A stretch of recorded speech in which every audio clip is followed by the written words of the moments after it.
Hello and welcome to episode 2 of the Opening Line podcast presented by Sharpside Sports. I'm your host, John Abbey. To the left of me, once again, is my twin brother and co-host, James Abbey. James, it's a great day today. Do you know why? Why? We are talking football. We're going to be talking college football and NFL football and also some of our basic philosophies when betting on the NFL.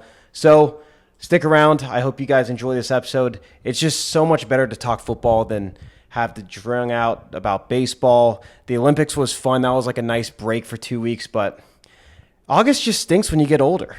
Yeah, there's nothing going on. You don't get excited about going back to school like when It's too hot. it's humid. Yeah, humid. Today was nice though. Actually, it was a crisp, like a semi-crisp morning. It wasn't terrible. Actually, I wouldn't call it crisp, but it was a nice morning. And I got to get this out of the way. I would love to talk to someone in the biz. Be like, when do you get comfortable like just looking at someone in the eye like nonstop? What, the podcasting game? Yeah. Like I don't want to talk to like an wanna, like, expert, you wanna, but like, like I stare want to my just be. eyes? But it's weird, like I talk to you on the phone like nonstop, and even like I see you once, Well, dude, you can look at my forehead. I'm just saying, it's like it's not like uncomfy. It's just it's almost like a 4-foot putt, and that's like just doing this podcast in general. That's probably why like all the celebrities just like suck when you just like say like, all right, Well, like, dude, we're down in 60 minutes. You can get comfortable. I know. I'm just like, it's hard. It's hard work. You got to do prep. Like you just can't sit down there and be like, hey, go talk for 30 minutes. It's like not easy. All right. It's like a 4-foot putt. Like if you make it, no one really is like, oh, sweet, you good job on that. But if you like mess up and you push it, It's pretty apparent. you just look like an idiot. It's just tough. I'm just like, when am I going to start getting like comfy with this? Hopefully, I don't know. We over under 10 episodes, or we're like normal. I think 2 or 3. I don't know. We took a left-hand turn. Let's get back to it. All right. So we're talking football today. Okay. First off, we're going to be talking about the college football playoff format, the realignment, and then just some of the transfers and the TARP stuff. If you guys don't know what TARP is, it's transfer activity and returning production. It's very important in today's NIL society that you understand what players went where, and also what teams got decimated with either transfers, graduates, things of that nature. And yeah, just get you ready for college football. I'm sure most of you guys have been paying attention, but if you're not and you've been living under a rock, we're going to give you the. There's 135 teams. Like it's hard. Yeah. It's hard to pay. Honestly, it really is. It's work. Yeah, it is, and especially we're now only 10 days away. So giving you guys that full primer. Then we're going to be talking about we're doing a new segment that we'll be doing every week. It's called Shoving It. So in the poker world, if you're shoving, that means you're going all in. James and I, each week, will discuss either a team, a player, or a trend that we are going to be shoving all in about. So that's going to be our one of our segments that is coming up last, right? The teaser for the biz. That'll be last. And then in the middle, we're going to be breaking down our basic NFL betting philosophies, 4 things that we typically do during each NFL season. So without further ado, let's start the podcast. Let's get ready to rumble!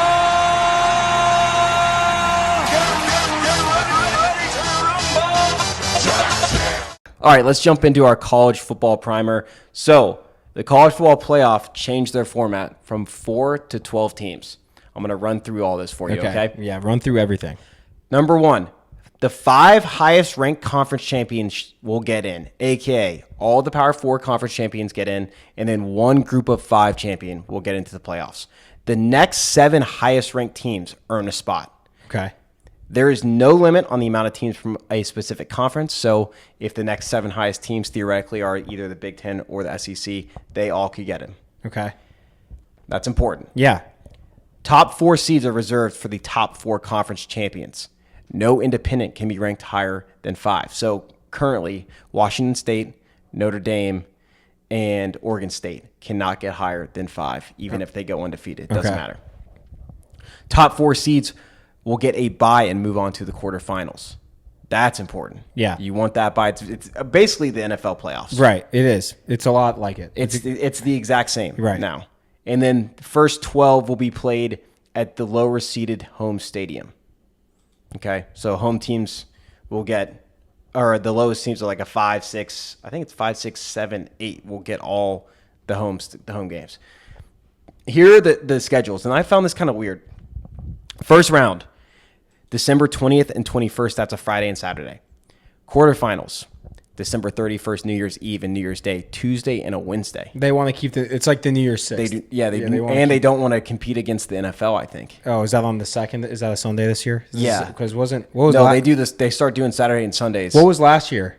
They always Oh, do yeah, that's right. They do the Saturday and Sundays like later on. Mm-hmm. Okay. All right. Semis, January 9th and 10th, Thursday and a Friday. Okay. And then the finals always on a Monday. January 20th. Right. Okay.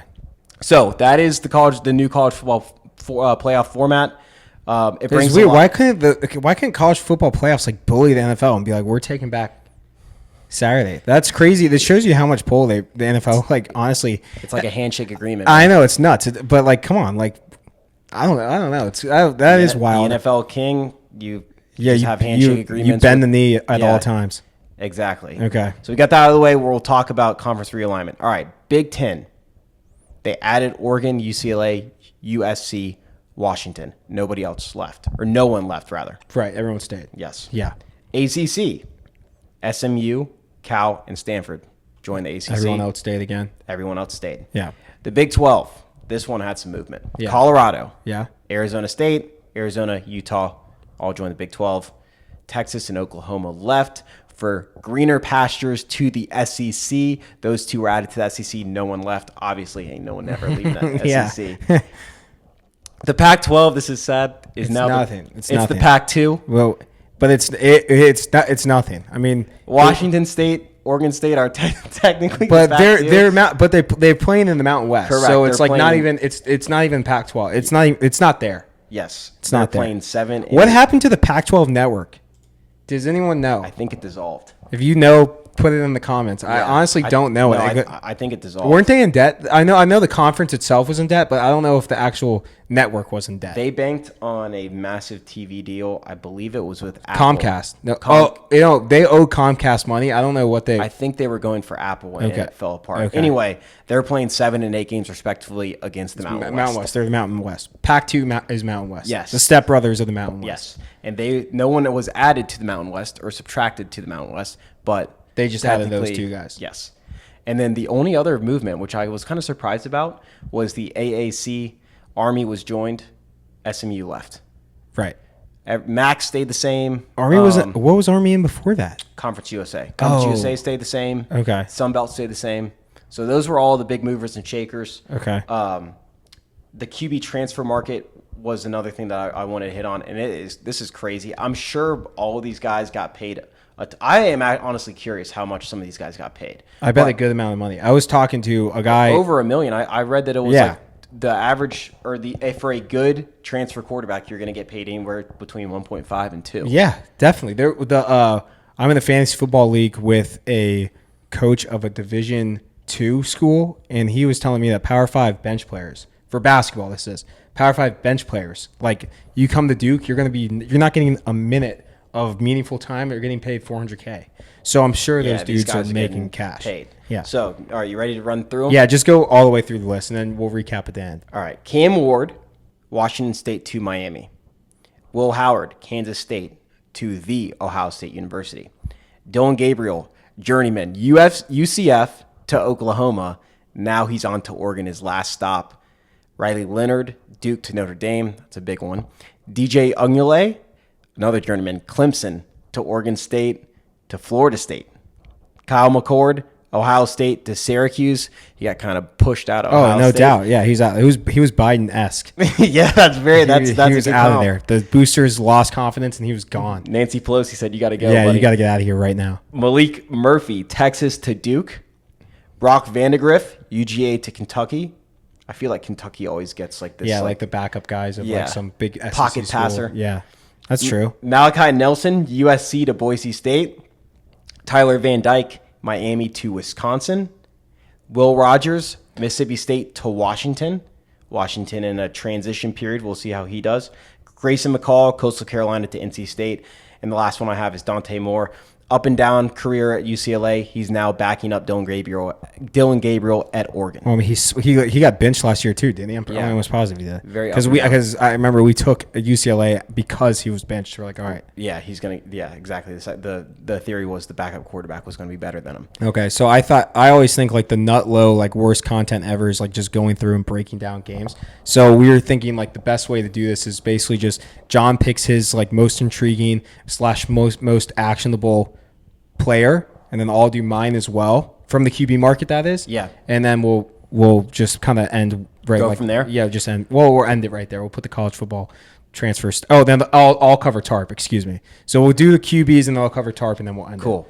All right. So my most interesting. This is going to be chalky and probably talked about, but I think it's Will Howard, and I think it's by a long shot. I don't think that's the most chalky one. I think he is by far the most interesting transfer QB today, just because of the circumstances and the expectations that he has. Right now, Ohio State's in a weird period. Ryan Day's on the hot seat, and he's basically lost 3 games his entire career. I know it's crazy too. Like Calvin Corbin was a 5-star. What did he lose? Literally one game. He looked bad. But he looked bad, and they were like, games. "You're out of here." So he got the boot. You're bringing in Will Howard, which on just back on that like topic, like it's a shame that he didn't. It's a shame he started his career before the conference realignment, because I think it would have served him better if it was not in the conference realignment, because so much he would have pressure made the game. playoffs. He would have had more games than just Michigan and Penn State. He would have actually had a shot to show people that he was, what he was recruited by. So like a 5-star guy. Recruited for, excuse me. But hey, that's the circumstance that you brought in. So here you go. Sucks. But for Will Howard, people will think, first off, Kansas State was not covered nationally. Yeah. So you saw these good games that he had. You saw his shootout specifically against Texas, that 33-30 overtime game last year. But if you look at his stats, he only threw for 2,600 yards, 24 touchdowns, 10 interceptions, QBR rating of 75. So not the greatest stat line, but he's coming into a situation where you're expected to win every game. You're favored to win the Big Ten. You're favored to win the national championship. You're favored to make the college football playoffs. You have got to perform. And if you lose to Michigan, or you don't even get, I would even say, to the semifinal or the final, your season is deemed as a failure. So there's an immense amount of pressure on Will Howard to perform. Yeah. And what's the Spider-Man line with great power becomes great responsibility? That's what he has. He has an immense amount of pressure and immense amount of responsibility to get Ohio State back to where they want, or he's going to be looked at as a failure. Probably out again, unless he like balls out and it's defense that has a problem. Everyone is so high on Ohio State's roster. It's like it's a good roster. I mean, he doesn't have to do much, but so that's my most intriguing quarterback transfer. There's a lot to choose from, but I just think that I'm gonna be fascinated to see if he does struggle, or if they cruise and then they get to the college football playoff, how he performs on the big stage. The reason I said that I don't think it's chalky. I bet if you went on the street and asked who's the biggest, who's Will Howard, where did he come from? I bet a lot of people would not. I mean, I don't know what it would be, but I bet a good amount of people would be like, I have no clue where he came from. I think a lot of people in Columbus. Yeah, but I'm just saying, like nationally. I think the reason, I think one of the most intriguing ones I didn't pick because I think it is the chalkiest is Dylan Gabriel, just because he had the best season number-wise last year, and he's probably was the biggest name that got landed. Yeah. So I didn't want to go with him. I mean, obviously it's going to be crazy. It's like, what is he going to do down, in Eugene? But I went Grayson McCall just because he's a smaller school. Unless you're like a really like a football like junkie, you're not familiar with how good he is. But if he goes from Coastal Carolina to NC State, NC State had Brennan Armstrong last year, who you would think it was almost like a Bailey Zappi situation where he had his OC come with him from Virginia to NC State. You thought it was going to be fireworks like off the jump. They really weren't what we thought they were going to be. They weren't exciting. It was kind of a stagnant offense from what we saw in Virginia to NC State. So now you have McCall come, and it's like people don't realize how good he was at Coastal Carolina. His success rate was top 3 in college football since 2022. This was despite losing Jamie Chadwell, who is an outstanding. We love Jamie Chadwell. Yeah, one of the best coaches. Yeah, in he, Group so of he Five. left for Liberty for his last season. Which, by the way, Jamie Chadwell, the way he spells his name, it's the weirdest Jamie. It's Jamey. I don't think I've ever seen that before. Jamie. I know, it's Jamie. bizarre. But anyways, yeah, McCall's just my guy. Justin Jolly, transfer wide receiver, he's coming in from UConn. Like, I know it's UConn, but he's legit good. Like, this guy had 1,400 yards. He is a good wide receiver. And then they have Jordan Waters, the guy from Duke, the running back. And Concepcion is a wide receiver I think is going to take a huge leap. We were high on him. I think we took his over two games last year for reception yards. He just has weapons, and in the schedule, like the floor for this team is like 5 wins. So it's been getting steamed up. The win total 8.5. I do like it at 8.5, but man, I just think like They have a very interesting one because it's if you beat Tennessee and you beat Clemson, you're all of a sudden 4-0, Right. And you're facing Wake Forest and then Syracuse. they have is your next they have one. two of the bottom teams in. So it's like you could easily be 6-0, staring at a playoff spot come November. He's 130 to 1 to win the Heisman. You know, in the situation of what you just said, Clemson, I don't think you it's could, I mean, they could easily be 8-1, Right. Or 7-1 or 8-0 going into November, and then you have a legit chance of making the playoffs. So, and he's just, people don't realize how good he was. Yeah, they had a ton of rushing success, like, and rushing percentage. It was, I think, 57% last year, and before, with Jamie Chadwell, it was like at 60%. Yeah. So he's going to have to throw the ball a little bit more.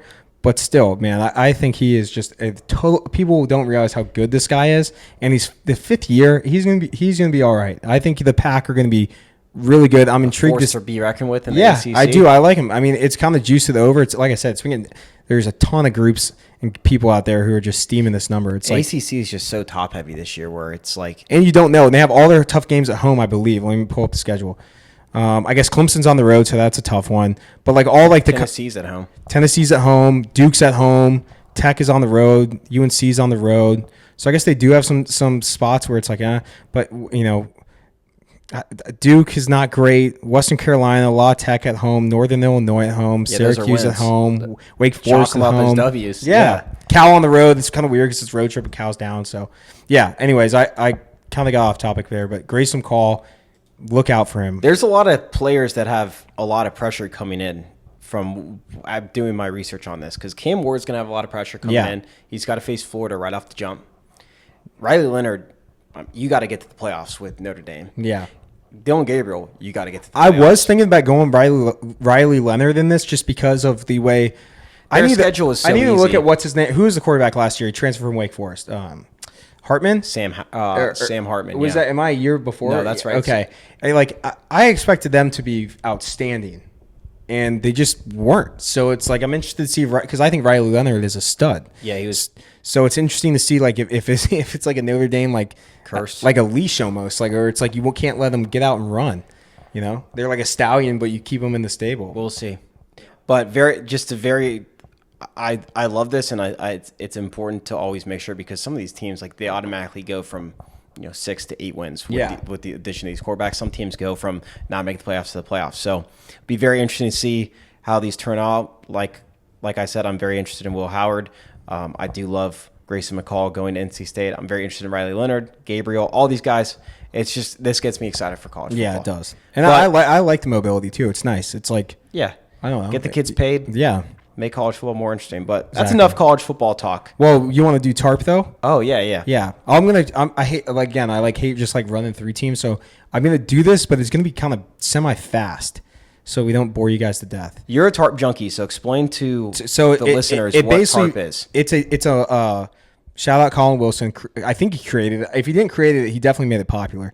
But it's basically measuring what team either lost a bunch of people in terms of returning production, and what team got a bunch of players back in returning production, as well as measuring the transfer activity. So you basically measured returning production with players who come in who are Or players who departed, correct? right. Yeah. Okay. So it's telling you how good or worse your team got in the off season. So it's semi putting the measurement on that. But we're going to start. I'm going to do basically the 2 worst TARP teams because I think it's more actionable to fade these good. It's more actionable to fade bad TARP teams rather than back good TARP teams. Like number 1 TARP is UGA. I mean, Yeah. it's already baked. That in. would make sense. The guys who are leaving the program, right. or the teams that aren't getting any. There's a lot of question marks, or they don't have players that have proven themselves already. Players at the are college leaving, level. and they're not bringing in top rated guys. Okay. So we're gonna do the two like it, worst. man. We're gonna do the two worst ones, and then the two worst Power 5 teams. All right, I like it. Okay, so the first one, if you saw our videos on social, it shouldn't be a surprise. It's Ohio. They're the worst team in net tarp with a net tarp rating of -12. Dead last. They lost everyone, literally everyone. The star quarterback, Curtis Rourke, went to Indiana. You didn't have that on the transfer. No, I didn't have him on there. He's good too. Rourke is good. He's not quite as good as his brother. His brother was a lot better. But two Canadians coming down to play some big time football. But he went to Indiana. They lost literally the entire receiving room. Top 6 wide receivers in terms of production gone. They lost their little white guy to the NFL, right? Yeah, he's good too. Top 2 running backs gone. 9 of their top 12 tacklers gone. Three of their 5 offensive linemen gone. The defensive coordinator, who the defense was actually serviceable last year. We took him a couple times, and you'd be surprised. For a MAC team, you expect a nosebleed, a lot of points being scored. They were a top 20 red zone defense. They were good. Yeah, so defense coordinator went to Memphis, which is interesting because Memphis is a good team. If they have a good defense, man, watch out. But, yeah, basically all the production's gone. Their entire wide receiver and tight end core have 2 total FBS starts. 2 total FBS starts between all of them. So there's just nothing there. They bring a lot of freshmen in, or is that just that they have? They're getting hit. I think they're getting hit the hardest by this new realignment because it is the MAC. MAC had no movement though. Yeah, and it won't ever have movement. But it shows you how bad they are doing a good job of replacing it because those rivals run deep, man. But 3 of the bottom 5 TARP teams are MAC, so they're not having basically any type of replenishment from an FBS level on these guys who leave. It's like all FCS dudes. So they show out on national television during Tuesdays and Wednesdays. I'm surprised. I'm surprised because like if you look at like Conference USA's Fun Belt, any of those, it's like why is the MAC? They have they actually have an ESPN contract. I know Tuesdays and Wednesdays, dude. It's fun. Yeah, but anyway, so yeah. So you're saying that they essentially, if they have a good showing, then they're transferring almost immediately out of the MAC. Out of there. That's tough to handicap. It is. Easy in non-conference. That's why it was like Ohio has a high win total for as much as production's gone, just because they're facing a ton of teams that have low production. So that is where it's like it is tough to handicap because the teams they're playing also are bad in TARP. Yeah. So all right, so we're gonna go to a Power 5 team, which I guess you can put an asterisk by this. We just talked about them. They're stepbrother to the Mountain West now. It's the Oregon State Beavers. They lost. That was foreshadowing. We should have saw that coming. Yeah. Who wants to stay when you're not in the conference? When you're like just floating around, you got no seat at the table. They lost head coach. They lost to Michigan State. They lost top QB to Florida State. They lost the backup QB with the head coach to Michigan State. It is extremely low TARP, but they actually have a relatively high win total. It's because they're playing all the Mountain West teams. So it's like it's a decent schedule for them not to be a complete bottom feeder. Total net TARP is -10.5. So again, lowest of a Power 5 team. They're 124th in production and they're top 7. So their front line, they're going to get gashed by the run.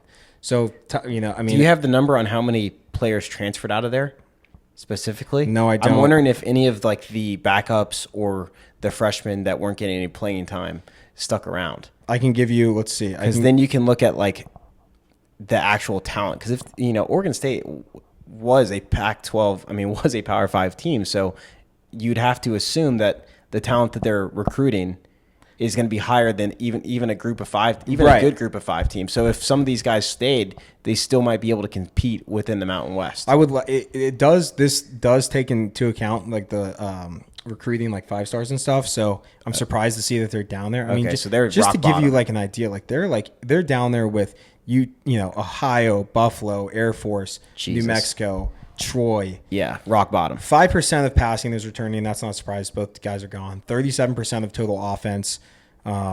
They do have some guys back on the O-line is the one bright spot.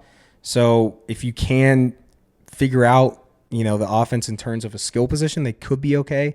But basically the entire philosophy is getting changed too because the old head coach it was like a ground and pound. Remember, it was, they were going like play action, somewhat of a pro style, but run heavy. Now they have the a old lot of 12 formation. Yep. Now they have the old QB coach for DTR and UCLA Bruins. So spread it out, run and gun.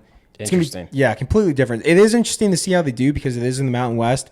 But this is a team we're going to be staying away from like early on until you see signs of life. Fade or stay away. Yeah, stay. Yeah, exactly. All right, you got one more for All me? right, no, I got two more. So this is the second to last TARP team. It's UTEP. So second to last in net TARP, they have 20% of offense and 30% of defense. Another team that is just That offense was abysmal last year. which brings me to why I think this team's interesting, and I don't think you should just fade them off the jump, is that Scotty Walden is the new head coach. He was the head coach at Austin P in the FCS the school. Y is silent. But this is why it's interesting. Like the offense like kind of rocked. Like they're kind of good, dude. They averaged over 34 points. This is Scotty Walden's offense in FCS. 34 points. They have this thing. It's kind of like a Florida Gator offense, 2008. They have a minor position, which is like DeAnthony Thomas at Oregon, Percy Harvin type plays, where you get like a bunch of jet sweeps, bunch of bubble screens, all that stuff in this type of package. But with that said, they were still like barely a top 25 FCS team last year. They got bounced in the first round of the playoffs, and they're basically bringing everyone. It's a Bailey Zappi situation, but it's not Bailey Zappi. Like Skylar Lockett's Lockett or Skylar Locker. Sorry, apologize to Skylar Locker if he's listening. He's 5'10". They don't have a single skill player over 5'10". So it's all FCS players coming to UTEP. Right, and you can't just. But UTEP's offense was abysmal. So it's like That's why it could be interesting. optimistic, but Here's the thing: not really. is the front seven absolutely stinks. First off, again, 30% on defense. The guys they're bringing back are terrible. They were bottom 5 in every running metric that I could find. They didn't come rank defensive or offensive? defensive running metric. Yes. Okay. The pass defense was actually decent, but man, they're going to get run through. I think they play Liberty like early on, like They do. The second game of the season. I don't know what that number is, but man, if it's below 35, oh my gosh, Liberty is going to run it up. All right, and then the last Power 5 team is Duke. The win total is 5.5. It's used to the under, but 5.5. It's interesting. This is the third head coach and third staff in 4 years at Duke. I didn't realize they had that high of turnover. That is crazy. So the new OC comes from SMU coaching tree. So it's going to be kind of like a spread out wide, air raid deep. Yeah, I don't know if it's going to be get complete. the ball snapped within 10 seconds type. Yeah, so they're going to be fast. The DC comes from Texas State, which Texas State, the only reason I put that in there is they have a super high blitz rate, and the new head coach is Manny Diaz, who loves to send it. So, man, this could be one boomer bust defensive unit where you're either having some havoc, big plays, or they're getting just absolutely torched on the back end. The issue really with Duke is the defensive front.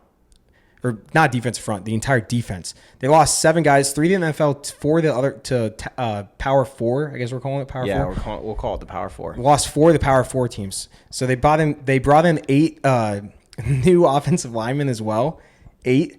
Usually you like to see like an offensive line that has 2 or 3 returners, 2 new guys. I think I forget what the benchmark is. I know it's over 100. It might be like 110. You want to have like 110 starts. Basically, is like the Mendoza line for a good college team. They have 36. So 5 of the 8 new guys are FCS level. It's tough. Leonard's gone. Malik Murphy, the backup at Texas, is there. I think he's going to win the job. He's in the QB battle right now. I find it hard to believe if he can't win that, man. That's tough. Yeah, the only bright spot is they have Jordan Moore coming back as the top wide receiver. So there you go. But yeah, they also have a bad ACC schedule. So I do lean that under, but it's juice now, and we missed the value. So that's pretty much all I got on the TARP front. I know that was kind of a run through. So if you liked it. If you want to watch that's the type of stuff I like. That's what we need to rewind and watch that like 4 times, and you'll probably get an idea. Basically, fade those teams. Yeah, essentially early on, especially, or just have an eye out for them. What week is Liberty getting UTEP? I think it is week 2. Man, I'm almost positive it's week 2. I would get out if you can get a look ahead line on that. And then Ohio plays Syracuse. Yeah, and I mean we've already personally bet that, but it's already moved like 3 points. Yeah, from 14 to 17. Yeah, I think it's good until you get to 19.5 range. Let's see if they have it posted. No, of course not. All right. Well, that concludes our college football part of the show for today. We're going to be doing a complete preview next week because that kicks off for week 0. So tune in next week for all that, and let's get to our NFL talk. All right. The NFL is officially, I call it 3 weeks away. So it's never too early to talk betting philosophies, the pillars of your betting, either thought process, foundation, whatever you want to call it. So let's jump into it. Each of us are going to do 2 of them. Okay. They got the countdown on NFL.com. We'll get For the amount of days. Yeah, we'll get the exact number. Actually, I think I'm getting my websites confused. I actually think it was the like Yahoo Fantasy. I was on my fantasy. Get ready for it. Yeah, you can never be too. So it was ready like for countdown NFL to football. it. Yeah, no, it is Yahoo Fantasy. My bad. Keep going. Sorry. All right. So again, 4 things. Now you don't have to live by this, but these are just philosophies that we like to typically put into our handicapping process, or if you like a team. And It's more of a guideline. yeah, more of a guideline, right? Exactly. We're not too strict here. This isn't Catholic school. You're right. We're public You're right. school, This baby. is the guideline. Yeah. So my first one that I like to generally prescribe to Okay. is you never back a team on their 3rd straight road game. And again, I do want to make it clear because everyone, you get some sharp guys in the comments who are like, "Oh, it's already baked in," all this stuff. We understand that. I understand that It is, but it isn't, because I want to read you these Well, but numbers. I'm just saying, like, just the overall arching theme of this is to, like, yeah, you don't take this to, don't just blindly bet a game because of this. If you have a process, if you have a model, whatever it is, use it, but try to bake this into whatever you're using, essentially. Yes, or be weary of it if you're looking at a team There and you you're go. like, man, I really want to bet Just this always, team. that's the biggest. Anytime we post anything on social media, it drives me nuts. Everyone says, "Oh, it's baked in." So you're telling me everything is baked in? I don't I'm just saying that's the one thing that just drives me up the wall. It's like, I understand. We understand it's baked in. negative Nancy's. Yeah, What they are. we get it. I know. So anyway, We've been doing this for a long I know. time.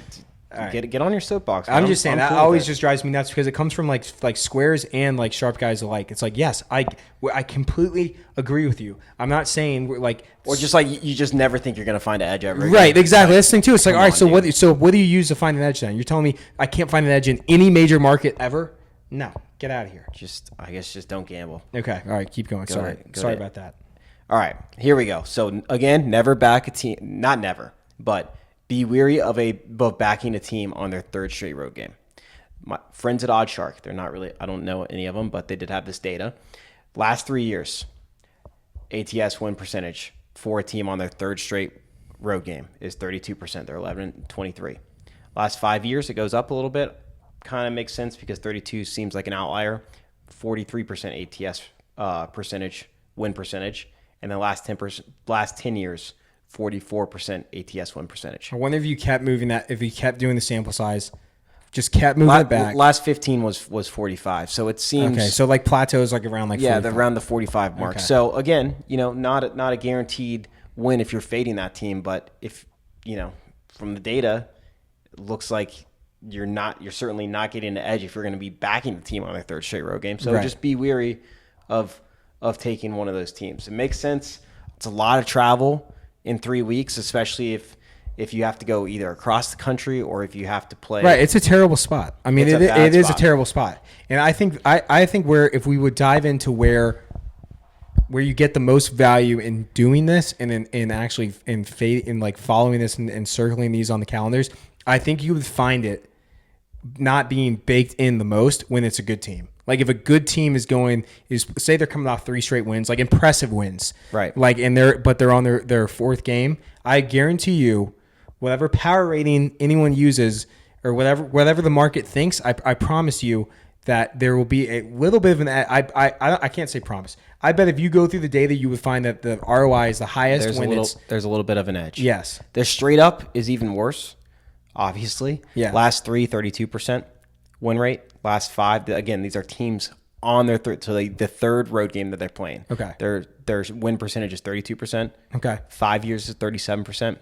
10 years is 33%. Okay. There are 4 teams that have to play 3 straight away games this year. Okay. The Buffalo Bills, the Bears, the Browns, the three Bs, the Killer Bees, and then the Minnesota Vikings. See, I feel like the most action I would circle. Well, I don't know actually how good I take that back. I don't know how good the Bills are going to be this year.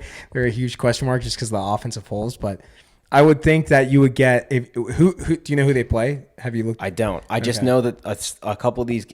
Sorry, the I put you on the majority of spot these. there. It's okay. The majority of these games, at least for the Bears and the Bills, are on national television. Okay, So that's one of the reasons. I'd be interested to see what the.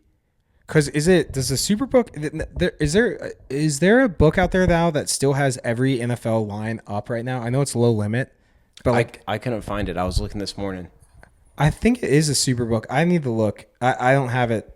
I don't have it pulled up either, so that's on us for being, I guess, semi unprepared No, for this. I searched it, dude. For I this was spur of the like moment. studying for a math test. I was looking around. I think I know there's a book out there, and I guess if you know, put it in the comments. But I know there's a book out there that has every look ahead line posted right now. So I'd be interested to see what if the team who is playing that third Like on their app, or you got to go to the actual sports No, I book? think it's on the app. I mean, the app stinks, but if it's just no offense to Westgate, but Superbook app, but it's not great. But All right. anyways, I'm all gonna right, stay. do you want to keep going, or you want? Yeah, because this my theme of this, guys.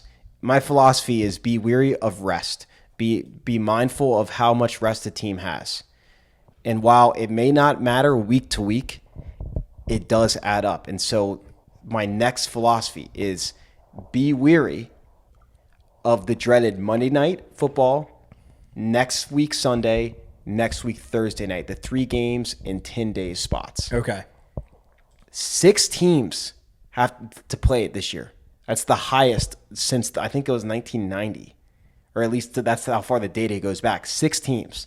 The Jets, the Bengals, the Bears, the Seahawks, the Saints, and the Cowboys. The Jets do it week 1, So 2, 3, so I'm not too nervous. Yeah. And they're playing Tennessee in week 2, and then week 3 is a Thursday nighter against New England. Okay. So, yeah, I'm not too worried about that I think one. what you hit on like at the beginning is a good point too. It's like these guys are good to go. Yeah, it's at not the you're beginning of the not. season, This they're isn't ready. this isn't late November.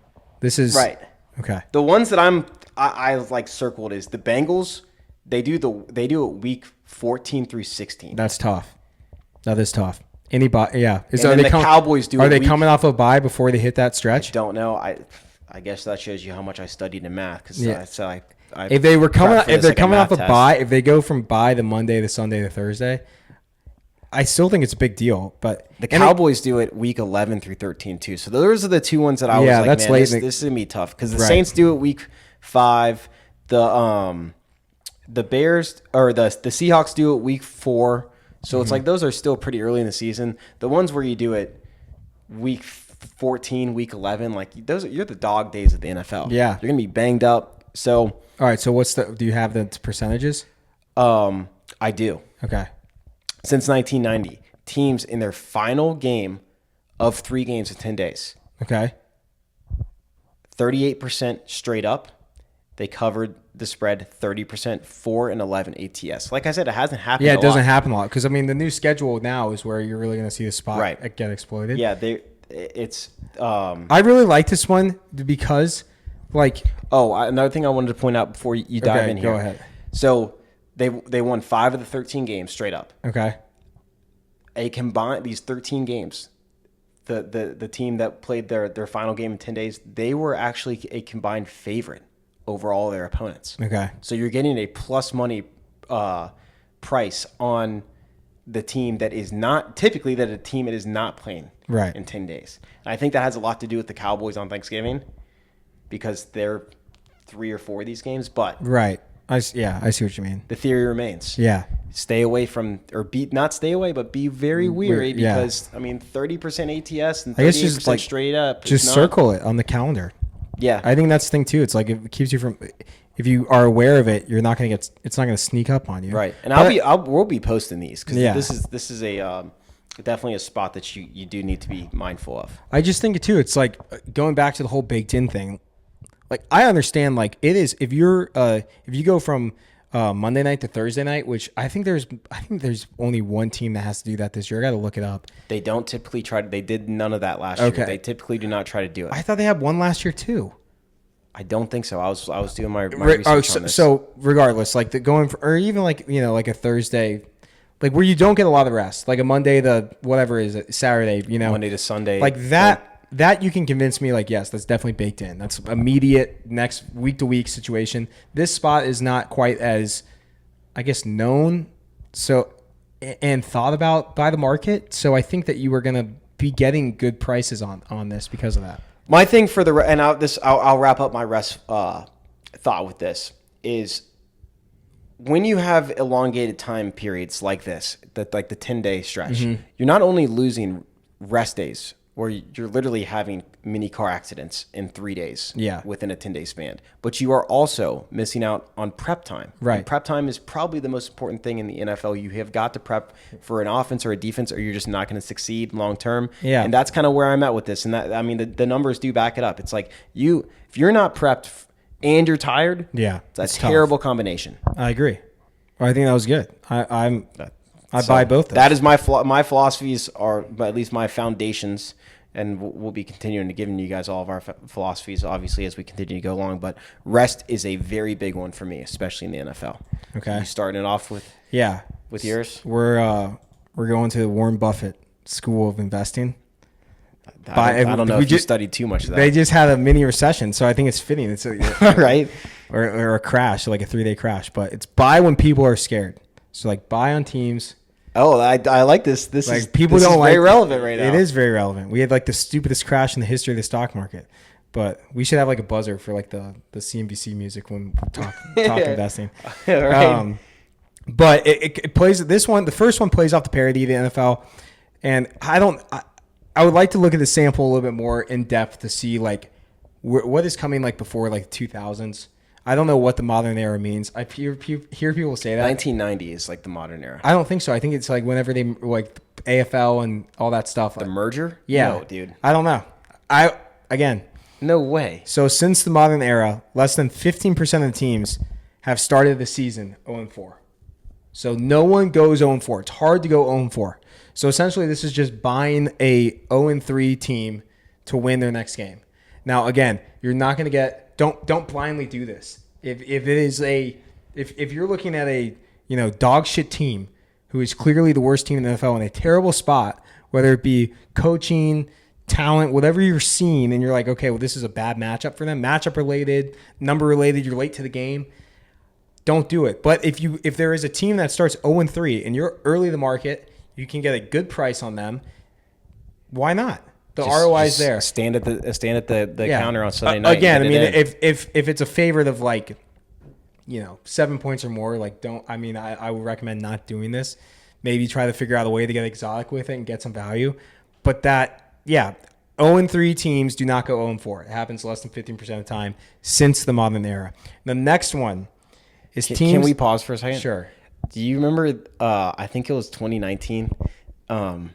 The Cleveland Browns had Deshaun Kaiser as their starting quarterback. It was before that. I think it was 2017. And every single group, line was steaming the Browns down every single week. Like they were just confident that they were not going to go 0-16 whatever or it was. 0-17. It was we talked about it on the phone. God, that was ridiculous. It was like last year too. The Patriots. Yeah. Some group out there just hit the Patriots at open every single time. Like literally every week they're hitting Patriots at open for no reason at all. I don't know why they did it. They're just they believed that they had to win a game. Something. Not even that. It was just that there was like I don't even know what they were looking at. It's not like the advanced metrics were good or anything. But yeah, so funny aside. So now this goes back to dumpster diving. Teams that are double-digit dogs for 2 straight weeks are now 69-42 against the spread in game 2 in the last 20 years. Wow. So then including 47-23 ATS after failing to cover the first game. So if a team is double-digit dog, I felt like I explained that pretty good. Yeah, you did. That was great. So, the Giants are plus 14 coming into a week where they were plus 10 and they got blown out the week before. Right. You're getting value on the second again. team. Just so, that the theory is what? That the line's inflated. Just that the market just doesn't like them. Just doesn't like them. And they're going to they're gonna favor the other team. It's not even so much that you're like selling. It's not even so much that the market is like buying the no, they're team. buying the other team. That is what it is. Well, but they're not touching the other one. It's like Right, there's no one out there. There's no sharp groups, right, but syndicates, whatever you want to call exactly. So in theory, you're getting a overinflated price on the underdog. it. Yes, I like that. Yeah, I like that one a lot. so basically, yeah, Warren Buffett school. All right, so it I sucks. I like that. We stayed on brand. So I did rest. You did buy low, sell high, basically. Yeah, or just buy when people are scared. Buy when don't people are don't scared. sell high. I'm just saying, just buy when. If your friends tell you that is, ew, why are you betting? Why are you betting the Bears? That's gross, dude. Why are you doing that? Then you'd be like, hey, this is why I'm doing that. This is why. All right, man. Well, let's move on to our shoving it, To the last one. to my favorite segment of the week. Yeah, shoving it. Last segment, shoving it. It's where we're going all in on something. Put your chips in the middle of the table. Shove them in. That's it. All right, you want to go first? You go first because yours is, I think, more structured than mine. Mine's a little bit wonky. Okay. All right. Getting off topic. The team that I'm shoving all in for, or the team that rather I am going to be all in on fading, I'm taking the Tennessee Titans under 6.5 wins. I'm just very all in and very low on the Tennessee Titans. Okay. First reason, their schedule is brutal. Have you looked at it? Yeah, I have, yeah. It is unbelievably tough. They have the crossover with the NFC North, so they got to face the Lions. They got to face the Packers. They got to face the new look Bears, who probably will be pretty good. And then the Vikings, obviously, down. Not good, but definitely it's an upgrade. I mean, The Bears will be good. We can discuss that at a later date, but I think the Bears are going to be solid. But they also have to play the Dolphins, the Colts, obviously. The Bills is a out of division game. The Patriots is out of division game. Probably going to get a win there. The Chargers, tough game again. Texans twice, Titans twice, Colts twice. You said Titans twice. Or sorry, Colts twice. let me All go right, back. sorry. Get your composure back. Their division has gotten much better. Okay. Jaguars are a better team next year or this year than last year. Theoretically, yes. yes. I believe. Yeah. The Texans should be on par or better. I'll be conservative with that. And then the Colts with Anthony Richardson back is going to be Should definitely be better. should be better. If you're lucky as a Tennessee Titans fan, you're looking at 2 wins out of those 6 games. Then you have to face the NFC North, which is, again, tough. Mm-hmm. You then have to face the AFC East, which is tough, especially the fact that you're facing the Jets early when there's there's possibility for injuries, but you're catching them at the worst possible time. Rodgers ain't I throwing his know. Achilles twice. Yeah, he's not. Yeah, exactly. He will be playing. Yeah, that's. Knock on some I wood. agree. You're getting him at the wrong You're getting time. him at a bad time. So Yeah. you were looking at. I mean, I think that even if this was at 5.5, I would still bet it. Well, it's steamed down. It has a little bit, but it's still at. So, it's well, I mean, minus 125, 6.5. I don't think. I mean, yeah, it sucks you're losing some value, but like it's not like you've. I lost would a take ton. this at and 5.5. and you know you're on the right side of the market too. I would take this at 5.5. So let me get back into this. Okay. Will Levis. I'm all in on him not being good and him. Here's a hot take. I don't think he will be a starting quarterback next year in the league. Okay. He is not a good quarterback. He has had one good 6-game stretch in his entire career in college and the NFL. The advanced stats on him are terrible. I'm going to read some off to you. He was 33rd in time between the snap and the ball thrown, so PKT percentage. Okay. One of the worst, obviously, there was a lot of starting quarterbacks last year, but 33rd was bottom 5 in the league. He had the worst completion percentage from any starting quarterback last season. He was sacked over 3 times per game. And now you're thinking, okay, if he's getting sacked a lot and he's holding on to the ball, well, he's just chucking. He's airing it out. No. He only had 17 pass attempts over 30 yards, and he ranked in the middle of the field in yards per pass attempt. With that receiving core, DeAndre Hopkins is now injured. Calvin Ridley is not what he used to be in terms of a deep threat. I just don't see a path for him to become successful in a passing offense with this receiving core, with the offensive line who was abysmal last year, even though they did draft somebody I think pick 7. That's a big question mark. I don't think he's going to get protection. I don't think he has the receiving core around him, and I just do not think he's a great quarterback in general. So I'm just very down on him, which is one of the reasons I'm down on the Titans. Their running back room got worse. they lost Derrick Henry. They added who? Mr. Tony Pollard, who was supposed to be the savior in Dallas, and now look at him. He's basically a cast off. I don't. You never know about TP. The receiving room is awful. I think. I mean, it's very tough. Treylon Burks, Calvin Ridley, DeAndre Hopkins, Tyler who Boyd. is old now. It's going to be tough. And then I listened to Matt Harmon on Reception Perception, and he was essentially saying that Burks' path to being a good receiver is taking that big slot role, and the fact that they picked up Tyler Boyd to take all of those reps. He's been now playing on the outside because of the D-Hop injury. Tyler Boyd has? No. Burks has. Burks. And supposedly he's looked okay, but I still... the separation numbers, everything that Harmon from Reception Perception was reading is just... No free plugs, dude. Come on. I mean, I'll give a free shout out there. But yeah, it was terrible. I mean, all those numbers are bad. So, and Ridley too, I would like to see the metrics on players who take a full year off to come back. He had 1,000 yards, but it was a very fluky 1,000 yards. He had 3 really good all he ran was come back in 9 routes. Like he wasn't doing anything. That's the thing about if you look at him and DeAndre Hopkins' route tree, you have a combined dig, out, hook, slant. That's basically what they ran. They did not run a lot of deep routes.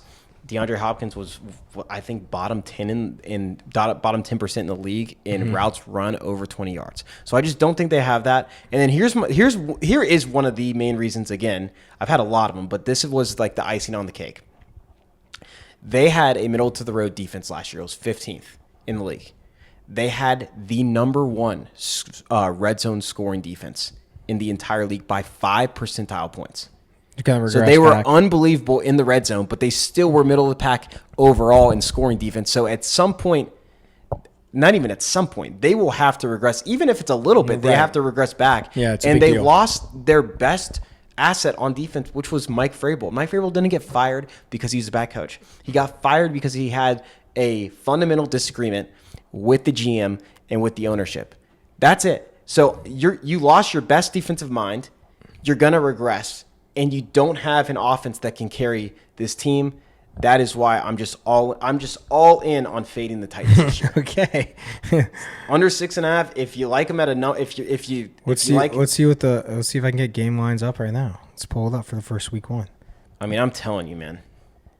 They're playing the Bears. I think it opened at like 1.5. It's probably 3 or 4 now. I guarantee you. No. It's got to be over a field goal. It is for Bears being favorite. Yes. No way. The Bears will be over a field goal. I'm on by kickoff. Mark my words. You guys come back to this podcast. They will be favored by over a field goal. We might have to cut this. I might have to just to save our reputation. No, I'm telling you. Hold on, let me see it. I'm trying to find it.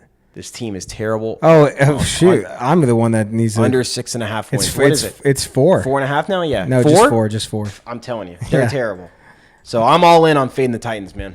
That was my segment. I went on a little rant there. That was very doom and gloom too. Mine is very happy. It's a good. Right. It's the yin and the yang. Yeah. Well, I don't even know. It's like when you told me this, my mind went to not to bets, but like overall things. I think maybe it's just because we were so college football focused this week. It's like I don't know why I'm all in on the new playoff. This might sound like really cliche and like I need to get on ESPN. But how did it take them this long to do it? They're just slow moving. Because think about how, like, first off, the home and away is going to be sick. Like, that is going to be awesome. Imagine if you get like a middle of the road team. I can't even picture like a good one to throw out there. Arizona, or Utah, UCF, something like that, where it's like a middle of the road team gets that home game. That is awesome. That campus is going to be on fire, jumping. And then like you read out the schedule for the games. Yeah, December 20th to basically January 20th. They're all standalone. They're all not competing with anyone. So the TV money was there. Oh yeah. Like how did it take them? Like what was the factor? Why did they not do this earlier? Think about how many more games they're getting. How much more money these are. Dude, in 2006 we had 2 teams. I know. That's what I don't get it. I'm looking back at this now thinking how we had a computer decide that. I know it's nuts. Looking back on this, it is like BCS. How is there not one guy knowing how money hungry driven Disney is? How is there not someone the second they bought ESPN like we are doing this? Like what are you guys talking about? I do not get it. I mean, but also just you had the the NFL model works too. It's like, Right. why wouldn't you just why would do you that? not do that? I don't understand. But yeah, hey, we're here now. I'm all in. I am like jazzed up, and also I'm jazzed up on the conference realignment. I'm just jazzed up on a lot of stuff. I love the conference realignment. Like it is awesome. You know how many big games we're getting in like October? I got to be honest. I sweet. was kind of bummed that the Pac-12 went away in the beginning, but now that No, like look at it big picture, like the Big Ten really they added 4 teams. SEC only added 2. Yeah. You know, it's not crazy. It's not getting crazy. The Big Ten it kind of is crazy just because like where you're at. Like those guys the Midwest to the West Coast, but like. But they have Rutgers. They have Rutgers before that. Rutgers and Maryland makes no sense. But that's for a whole another podcast. But that's what I mean. Like, what are we even doing? Like, and the Big 12 is like it's also like Colorado, Arizona State, Utah, Arizona. Like they're all around that area. Yeah, that can work. It's just the Big 10 that's weird. That's the only one. Like everyone remember when the whole when the Super League thing for soccer came out? Oh yeah, or football for you football or for the soccer football. boys. Like why is everyone? Premier League. I'm like, why is everyone opposed to that? I like this. You get big matchups nonstop. Why is that? Because you're ruining the Premier League. I know, but it's like the whole realignment now is just like awesome. There's gonna be at least 3 good games, 4 good games on every week after the first couple the punching bag ones. You know, so I'm all in on the. I really am so excited for that first round. Like I think the home and away is gonna be some of the best, like intense TV we're gonna get. I mean, it's just imagine the atmosphere. Like college blows out NFL atmosphere, and the fact that we get now some meaningful playoff games where these teams know that we can win the national. If we run the table, we're winning the national championship. That's gonna be awesome. Awesome. You're gonna give it so many. Hopefully, I hope this turns out to be what happens is you get these teams who have either faded off, like haven't not realistically been in that conversation forever. Or a Power 5 team would be my dream. If we had 2 Power 5 teams that make the home and away games, man, that would be Group of 5. Yeah, Group of 5. That's what I meant. Group of 5. That would be sweet. So I'm looking forward to it. I'm looking forward to the entire football season, and I'm glad we're gonna get to chop it up and talk about it every week. It is fun. Yeah, it's like the this podcast is like when we think about stuff to talk about, it's all prep right before the season, just because I'm not going to talk about I'm not going to talk about the Braves and wild card races right now. It's just not what we're doing. So it's going to be fun when we actually have in season, you can actually recap all right, what line is steamed, this much since Monday. Give me the difference between the look ahead. I'm excited for that just because it's going to be a great season, man. You're in a positive mood today, dude. I am in the positive mood. Chipper. Well, I appreciate you guys tuning in. If you're listening on Spotify, Apple, wherever, make sure you subscribe and give us a review. And if you're watching, smash the like. Yeah, if you're on YouTube, smash that like button. Give us a follow. We appreciate it. You guys have a good week, and we'll see you next time.